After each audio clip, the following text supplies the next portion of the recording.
The Gift of the Magi by O. Henry. $1.87. That was all. And 60 cents of it was in pennies. Pennies saved 1 and 2 at a time by bulldozing the grocer and the vegetable man and the butcher until one's cheeks burned with the silent imputation of parsimony that such close dealing implied. 3 times Dell accounted it. $1.87. And the next day would be Christmas. There was clearly nothing left to do but flop down on the shabby little couch and howl. So Della did it, which instigates the moral reflection that life is made up of sobs, sniffles, and smiles, with sniffles predominating. While the mistress of the home is gradually subsiding from the first stage to the second, take a look at the home. A furnished flat at $8 per week. It did not exactly beggar description,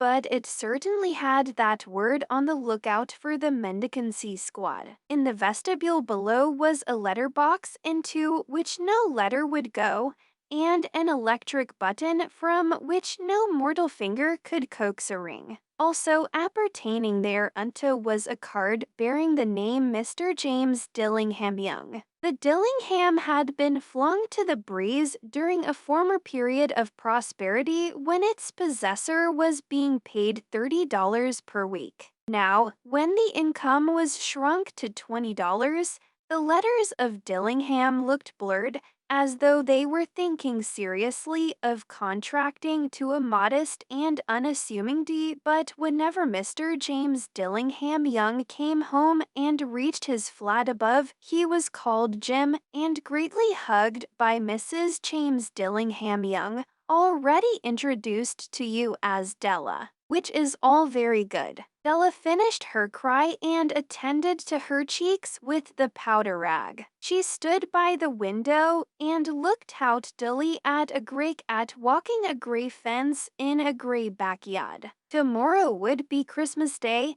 and she had only $1.87 with which to buy Jim a present. She had been saving every penny she could for months, with this result. $20 a week doesn't go far. Expenses had been greater than she had calculated. They always are. Only $1.87 to buy a present for Jim. Her Jim? Many a happy hour she had spent planning for something nice for him. Something fine and rare and sterling, something just a little bit near to being worthy of the honor of being owned by Jim. There was a pier glass between the windows of the room. Perhaps you have seen a pier glass in an $8 bat. A very thin and very agile person may, by observing his reflection in a rapid sequence of longitudinal strips, obtain a fairly accurate conception of his looks. Bella, being slender, had mastered the art. Suddenly she whirled from the window and stood before the glass. Her eyes were shining brilliantly,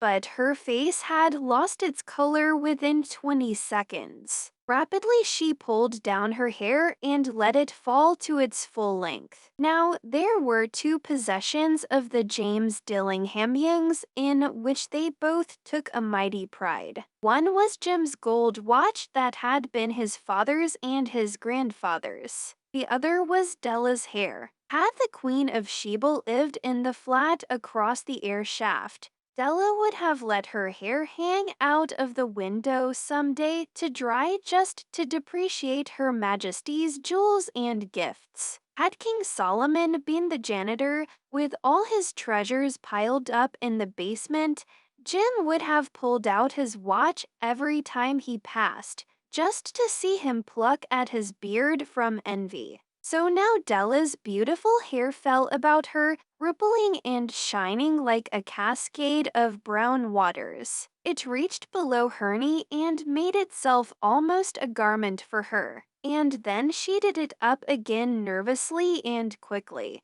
Once she faltered for a minute and stood still while a tear or two splashed on the worn red carpet. On went her old brown jacket. On went her old brown hat. With a whirl of skirts and with the brilliant sparkle still in her eyes, she clattered out of the door and down the stairs to the street, where she stopped. The sign read Msafrani, air goods of all kinds. 1-8 up. Della ran and collected herself, panting.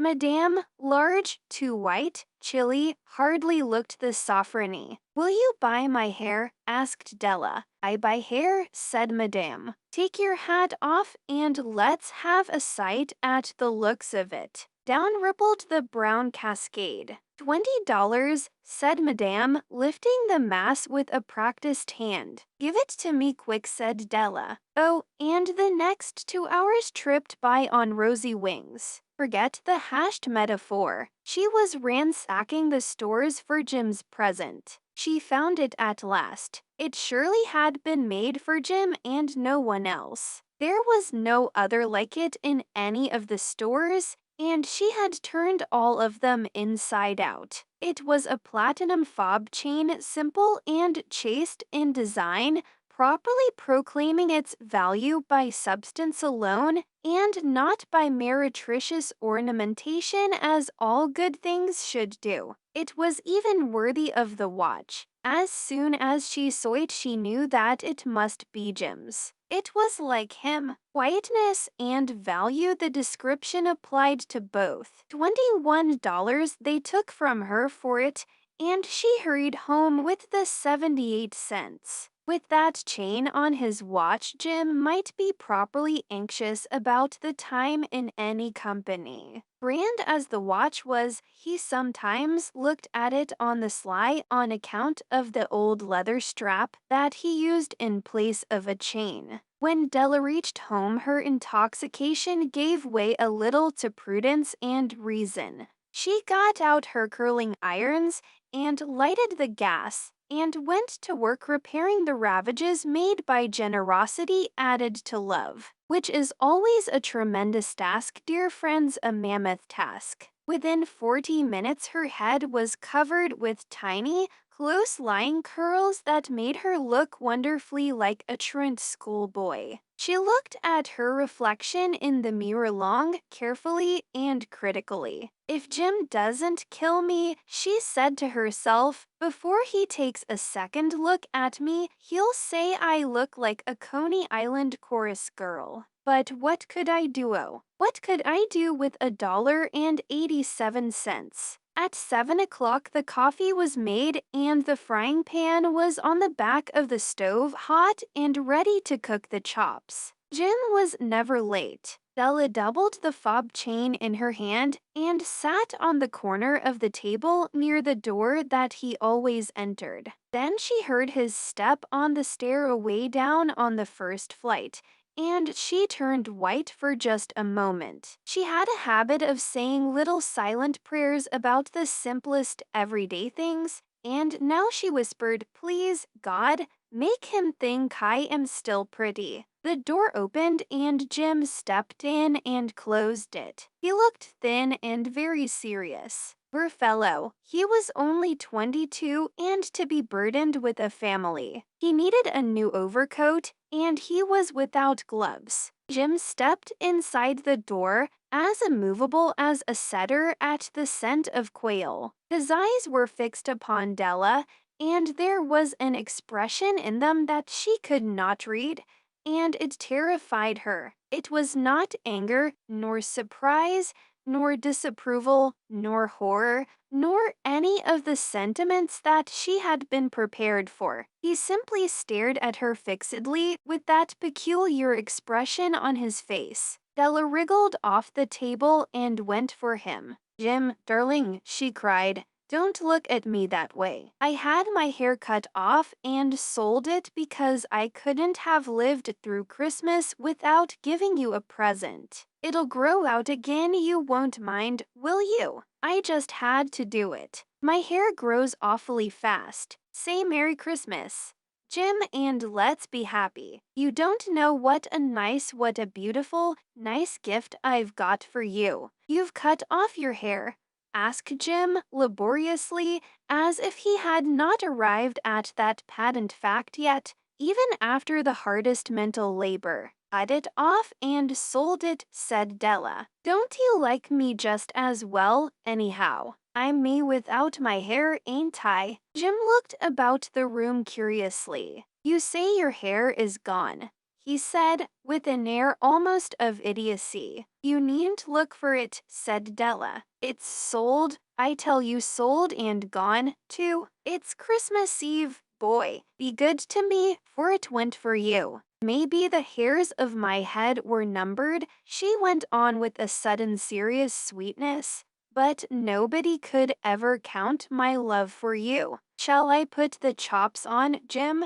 Out of his trance, Jim seemed quickly to wake. He enfolded his Della. For 10 seconds, let us regard with discreet scrutiny some inconsequential object in the other direction. $8 a week or $1 million a year, what is the difference? A mathematician or a wit would give you the wrong answer. The Magi brought valuable gifts, but that was not among them. This dark assertion will be illuminated later on. Jim drew a package from his overcoat pocket and threw it upon the table. Don't make any mistake, Dell, he said about me. I don't think there's anything in the way of a haircut or a shave or a shampoo that could make me like my girl any less. But if you'll unwrap that package, you may see why you had me going a while at first. White fingers and nimble tore at the string and paper, and then an ecstatic scream of joy.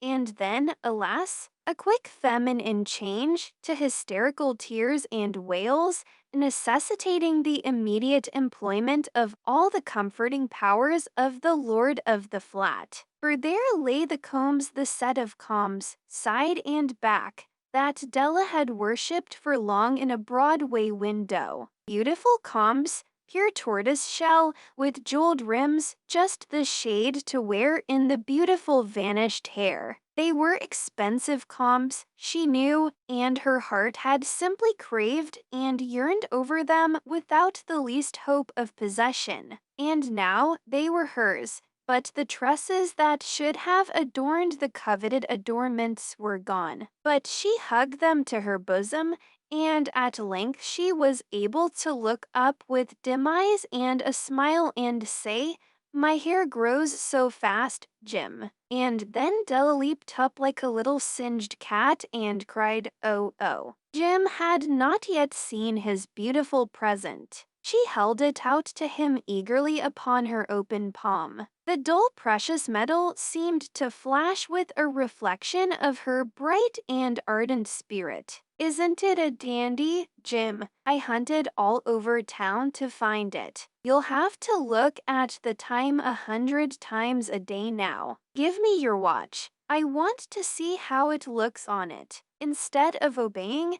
Jim tumbled down on the couch and put his hands under the back of his head and smiled. Dell, said he, let's put our Christmas presents away and keep 'em a while. They're too nice to use just at present. I sold the watch to get the money to buy your combs. And now suppose you put the chops on. The Magi, as you know, were wise men, wonderfully wise men who brought gifts to the babe in the manger. They invented the art of giving Christmas presents. Being wise, their gifts were no doubt wise ones, possibly bearing the privilege of exchange in case of duplication. And here I have lamely related to you the uneventful chronicle of two foolish children in a flat who most unwisely sacrificed for each other the greatest treasures of their house. But in a last word to the wise of these days, let it be said that of all who give gifts, these two were the wisest. Of all who give and receive gifts, such as they are wisest. Everywhere they are wisest. They are the Magi.